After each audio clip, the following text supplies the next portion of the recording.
la liberté.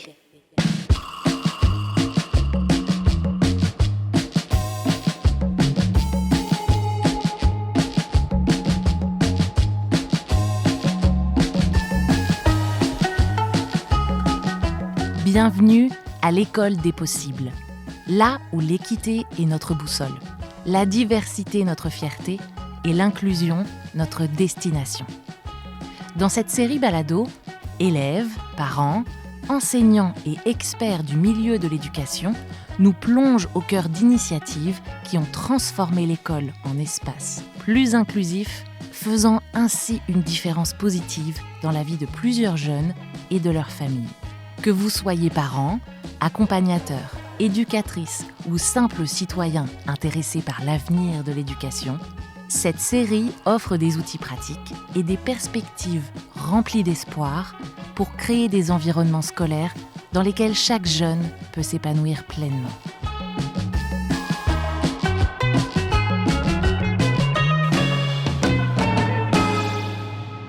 Dans cet épisode, nous rencontrons Mireille.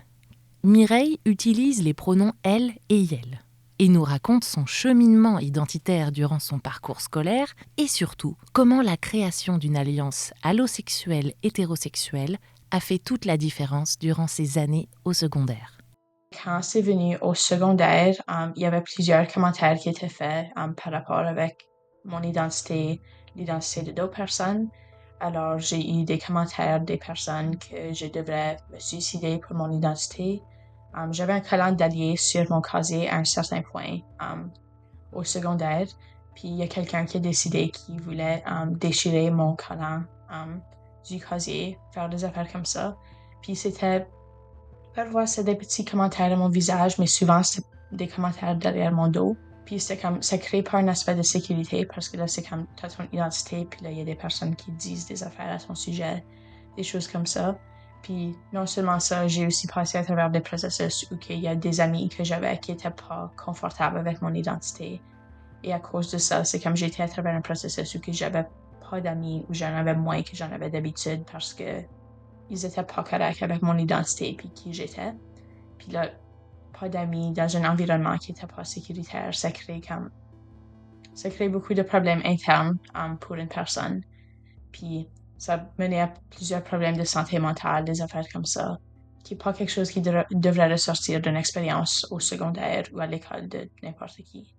Je dirais que ne pas se voir dans un environnement, ne pas se lire, ne pas se dire dans cet environnement, c'est ne pas exister finalement, comme individu. Sylvie Berthelot-Dilk, professeure à la faculté de l'éducation de l'Université de Saint-Boniface, experte en éducation inclusive. On oublie que tu ne peux pas être bien dans ta peau si tu ne peux pas parler de qui est toi-même et t'accepter toi-même parce que tu te cherches et que tu ne peux pas exprimer qui tu es. Ça veut dire que si tu es dans cet état-là, probablement qu'au niveau de ta santé mentale, tu ne serais pas bien. Ça veut dire que tu développerais probablement des troubles de santé mentale comme de l'anxiété, peut-être de la dépression. Pas parce que tu es membre de la communauté LGBTQ, mais parce que tu ne peux pas être toi-même. L'école a le mandat d'assurer un climat d'acceptation, de bienveillance, d'inclusion à l'école. Alors, elle a la chance d'offrir un climat dans lequel le jeune peut s'épanouir dans son identité et dans son orientation sexuelle. Elle peut faire toute une différence aussi où elle peut permettre aux jeunes de créer une AAH. Pour information, une AAH est une alliance allosexuelle hétérosexuelle.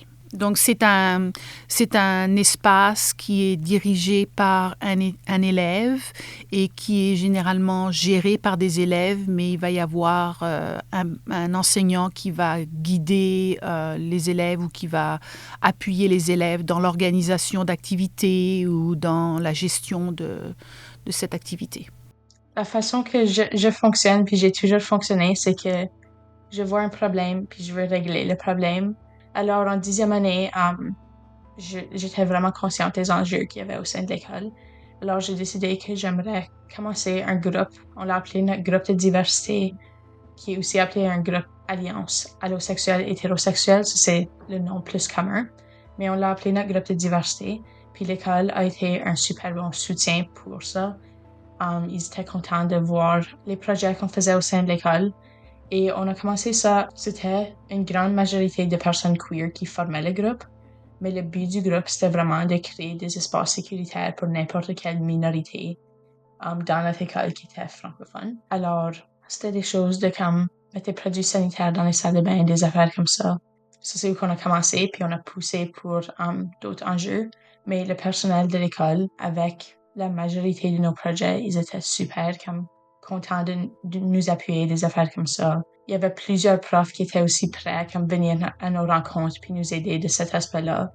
Je pense qu'à un certain point, il y avait 4 profs qui étaient impliqués dans notre groupe, puis c'était comme un nombre équivalent de profs avec des élèves dans le groupe.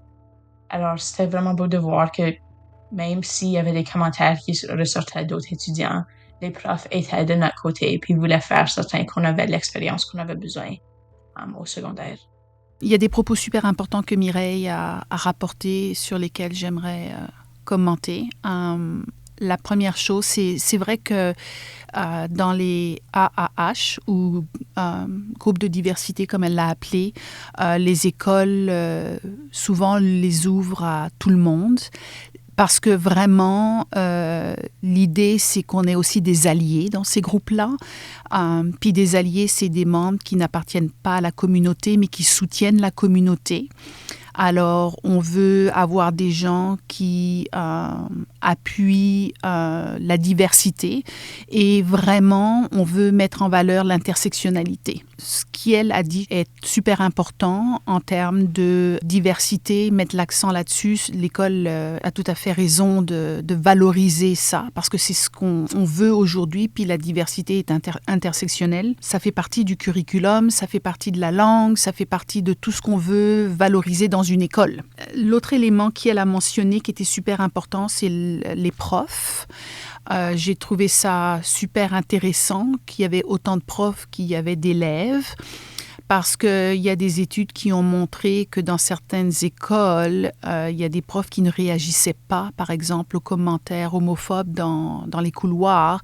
Et ça, c'est quelque chose qui blesse énormément les élèves et qui fait que certains élèves ne viendront pas à l'école ou ne feront pas leur coming out ou n'auront pas confiance dans le corps enseignant parce que quand ils voient que le corps enseignant ne réagit pas quand on les attaque, bien ils se rétractent et puis ils se cachent finalement parce qu'ils ne voient pas qu'ils sont défendus. Alors ça, c'est un super atout dans une école que d'avoir des profs qui participent au groupe de diversité. Ça, c'est fabuleux. Alors, pour commencer avec ça, la première chose qu'on avait fait, c'était qu'on avait mis des produits sanitaires dans les salles de bain qui étaient pour des personnes qui s'identifiaient comme femmes au sein de l'école. Ça, c'était une chose qu'il y avait les distributeurs dans les salles de bain, mais il n'y avait rien dans les distributeurs, puis il fallait que tu payes un certain montant pour les mettre là-dedans. Alors, on a commencé ça, je pense, dès le début du groupe diversité. Ça, c'était notre premier projet.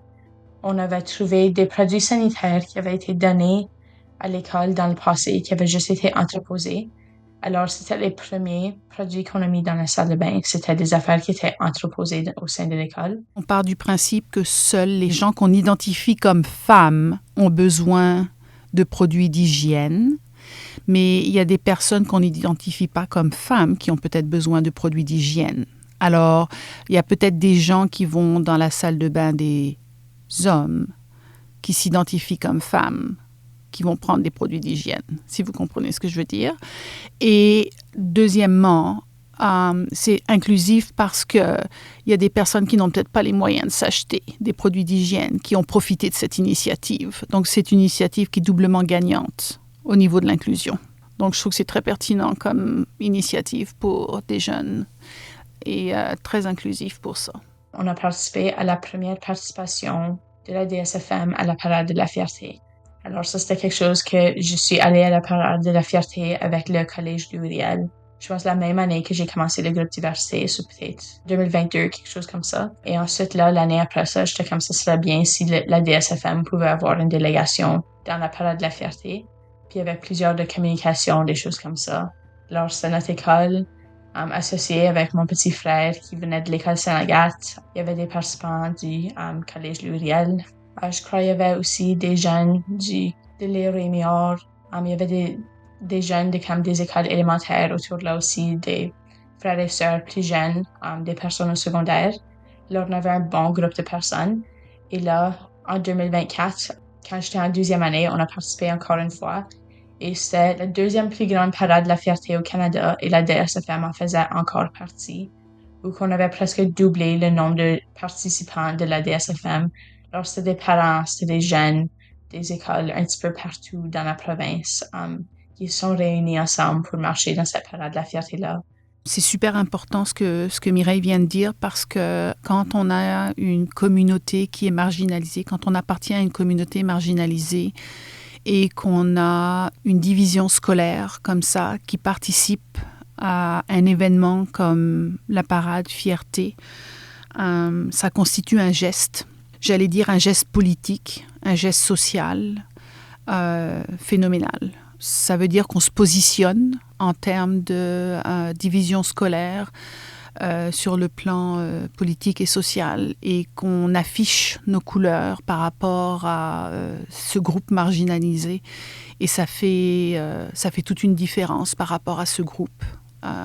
Et c'est super important parce que ça donne le ton. C'est essentiel de se positionner aujourd'hui, surtout pour ce groupe-là qui est vraiment malmené en ce moment. On sait ce qui se passe dans le Sud, on sait les conséquences et les vagues que ça occasionne chez nous au Canada.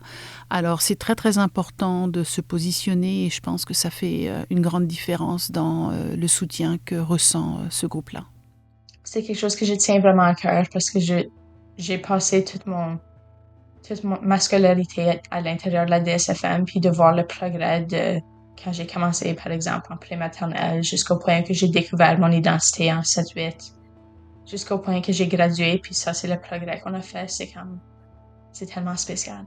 Mais je pense, pour des écoles, surtout les écoles qui se trouvent, par exemple, au rural, on a vu beaucoup d'enjeux qui étaient comme mis en place quand ça venait à des étudiants au rural. C'était le fait de il fallait ouvertement dire que l'école était pas contre les identités queer, mais qu'il les supportait puis qu'il était prêt à les appuyer dans tous les enjeux qu'ils auraient. Juste parce que ne pas faire ça, c'est encore un aspect de se cacher des identités, puis ça crée pas un espace complètement sécuritaire, même s'il y a des projets au sein de l'école qui sont en train d'aider à ces personnes-là, l'école en entier, ce serait bien qu'ils étaient capables de se prononcer sur les droits des personnes queer en général, mais surtout au rural, c'est pas quelque chose qui est super efficace. Il y a plusieurs de différentes pensées, de différentes familles à l'intérieur de l'école, puis des fois, c'est meilleur de ne rien dire au sujet, puis juste laisser les activités se passer. Mais je pense que c'était une chose pour les éducateurs, c'est de montrer que c'est vraiment comme un établissement qui est allié aux personnes queer, ou vous êtes une personne qui est alliée aux personnes queer. So, qu'est-ce que j'ai surtout aimé de plusieurs de mes profs au secondaire, c'était qu'ils avaient l'option de mettre un collant qui disait allié sur, par exemple, leurs ordinateurs ou sur la porte de leur salle de classe, des affaires comme ça. Puis c'est cet aspect-là qui faisait certain que si j'allais voir ce prof, je savais qu'ils allaient être corrects avec mon identité. Alors, c'est quelque chose que je recommanderais, c'est juste trouver des façons de montrer que vous êtes alliés, juste parce que là, les jeunes se sentent vraiment en sécurité autour de ça. Mais non seulement avoir comme un indicateur comme physique qui montre que vous êtes alliés, mais c'est la façon de parler qui démontre qu'ils sont alliés, des affaires comme ça. Je me souviens, par exemple, mon prof d'espagnol au secondaire qui avait fait certain de me montrer c'était quoi la façon non-binaire de parler en espagnol. Juste au cas où je parlais en espagnol avec quelqu'un puis je voulais faire certaines de ces affaires qui étaient non-binaires en parlant de mon identité. Il a fait certain d'inclure ça dans une leçon qu'il m'a appris juste à moi. Puis je trouvais ça tellement spécial parce que c'est comme, il a pris cette étape additionnelle afin d'aller trouver comment dire des choses qui étaient non-genrées en espagnol, puis il a fait certain de m'apprendre ça. Alors, c'est de faire cette étape qui va un petit peu plus loin pour faire montrer qu'ils sont alliés. Je pense que le rôle des enseignants est essentiel. On sait que l'enseignant a un impact hyper important dans la vie d'un jeune. C'est lui qui a l'impact le plus important au niveau scolaire. Il peut faire toute la différence dans la vie du jeune. Le rôle de l'enseignant est important aussi au niveau de ce qu'il peut faire dans sa pédagogie. Aujourd'hui, on parle de pédagogie queer. C'est pas pour rien. Il peut d'abord, comme enseignant, créer un espace sécuritaire dans sa salle de classe.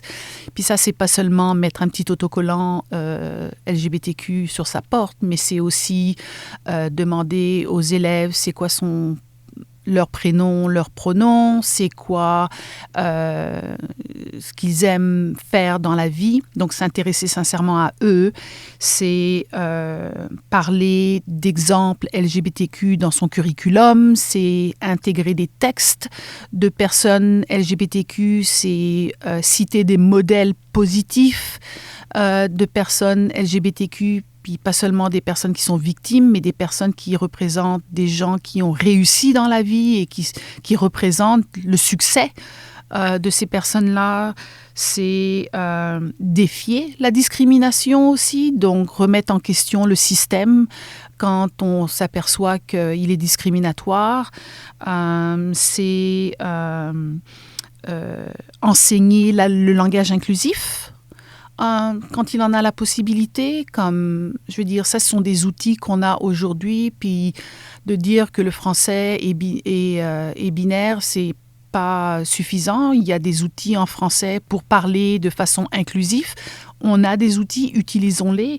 Il y a des outils comme par exemple, je ne sais pas si vous connaissez Lee Ayrton, c'est un prof qui enseigne à Queen's University. Il a sorti un livre avec plein d'unités pour enseigner de la maternelle à la 12e année, intégrant dans le curriculum des thématiques LGBTQ. Donc, on a des outils pour pouvoir faire un curriculum inclusif. C'est faire preuve d'ouverture d'esprit. C'est d'utiliser de la littérature jeunesse, comme j'ai ici un livre qui s'appelle « L'éducation à la sexualité, enseigné avec la littérature jeunesse ». On a plein d'outils. Alors, comme prof, on n'a pas d'excuses pour ne pas pour ne pas appuyer cette jeunesse.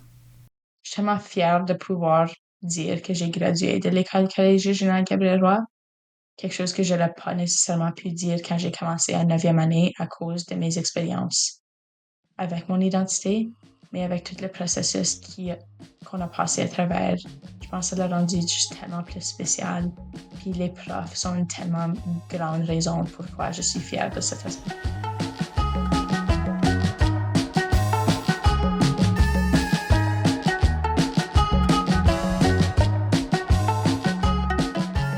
Merci à nos intervenantes, Mireille Lemoine et Sylvie Berthelot-Dilk. À l'école des possibles est une série balado produite par La Liberté et rendue possible grâce au soutien financier de la Winnipeg Foundation. Réalisation et enregistrement, Mehdi Bérédad. Entrevue et voix off, Morgane Lemay. Montage, Mehdi Bérédad et Alicia Régnier. Graphisme, Sonia Rousseau. Gestionnaire des opérations, Mélissa Odino. Directrice adjointe, Lisiane Romain. Directrice générale et rédactrice en chef, Sophie Gaulin.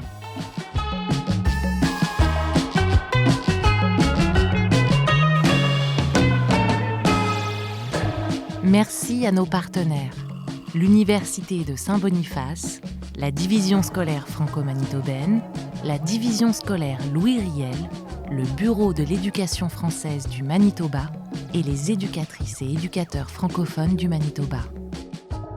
Retrouvez tous les épisodes de l'École des possibles ainsi que d'autres ressources éducatives sur la-liberté.ca.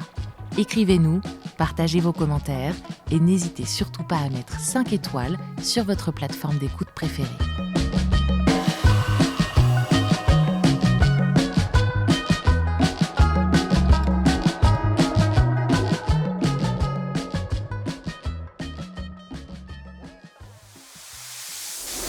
La liberté.